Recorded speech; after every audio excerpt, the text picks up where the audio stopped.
Hello my dear student, अगर आपको surface area and volume का फॉर्मूला अगर आपको याद नहीं हो रहा है तो इस माध्यम से सरफेस एरिया एंड वॉल्यूम का फॉर्मूला आप पूरे अच्छे तरीके से याद कर सकते हैं। जैसे कि इसमें मैं क्या किया हूँ, सबसे पहले मैं एक शेप लिया हूँ, 3 लेयर लिया हूँ। फर्स्ट लेयर में सिर्फ स्फीयर उसका मैं फिगर बना लिया हूँ। सेकंड लेयर में मैं सरफेस एरिया का फॉर्मूला लिखा हूँ एंड द थर्ड लेयर में उसका मैं वॉल्यूम लिख दिया हूँ। ऐसे करने से क्या होगा कि जितने भी इन्फॉर्मेशन है, सभी इन्फॉर्मेशन एक जगह क्या हो गया, कलेक्ट हो गए और उसको बराबर देख के आप रिवीजन कर सकते हैं। ऐसा क्या करेंगे, आप लोग बनाएंगे, बना के बराबर उसको रिवीजन करते रहेंगे, जिससे आपको फॉर्मूला पूरे अच्छे तरीके से आपको याद हो जाएगा। बेसिक है, किसी का अगर एरिया निकालना होगा तो बचपन से आप लोग सुनते आ रहे होंगे या बचपन में आप लोग पूछते होंगे कि एक आंख से अगर 1 किलोमीटर दिख रहा है, 2 आंख से कितना दिख रहा है, तो आप लोग बोलते होंगे 1 किलोमीटर। सही जो राइट आंसर 1 किलोमीटर है।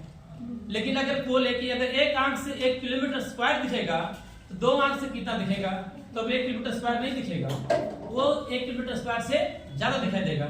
लेकिन जनरली ऐसा क्वेश्चन पूछा जाता है कि एक आंख से 1 किलोमीटर स्क्वायर दिख रहा है तो 2 आंख से कितना दिखेगा, तो लोग 1 किलोमीटर स्क्वायर ही बोलते हैं, लेकिन ऐसा नहीं है, उससे ज्यादा दिखाई देता है। क्यों? क्योंकि यहाँ स्क्वायर हो रहा है, एरिया के बारे में यहाँ पर बात हो रहा है।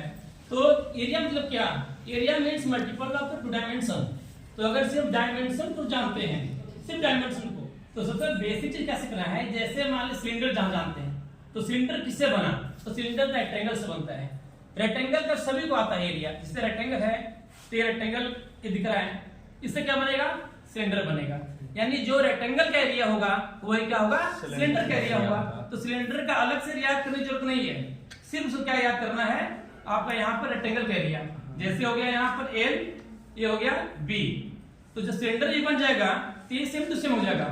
ये हो गया आपका L, ये हो गया B हो जाएगा 2 पाई आर।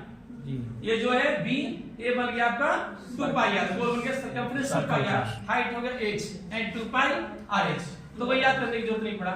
जैसे उसी तरीके से हम देख लेंगे, अगर कोन का कर्व सरफेस एरिया होता है पाई आर l, तो लोग कंफ्यूजन होता है पाई आर l कहां से आया, ये l कहां से आ रहा है। तो समझना पहले है कि ये बनता कहां से है। तो कोन जो बनता है यह बनता है एरिया ऑफ सेक्टर से, सेक्टर से बनता है कोन। और सेक्टर का फॉर्मूला जिसको याद है, सेक्टर का कंसेप्ट अगर याद है तो यानी सेक्टर का उसको एरिया याद है, ये एरिया होता है 1/2 आर्क लेंथ इनटू रेडियस। तो उससे भी आप क्या करेंगे, वहां से curve surface area of concept से यही था कि फिगर दिखा करके उसको मेन डायमेंशन का फोकस करना है। जहां एरिया है 2 डायमेंशन का मल्टीप्लाई करना है, जहां वॉल्यूम है तो 3 डायमेंशन का मल्टीप्लाई कर देना है।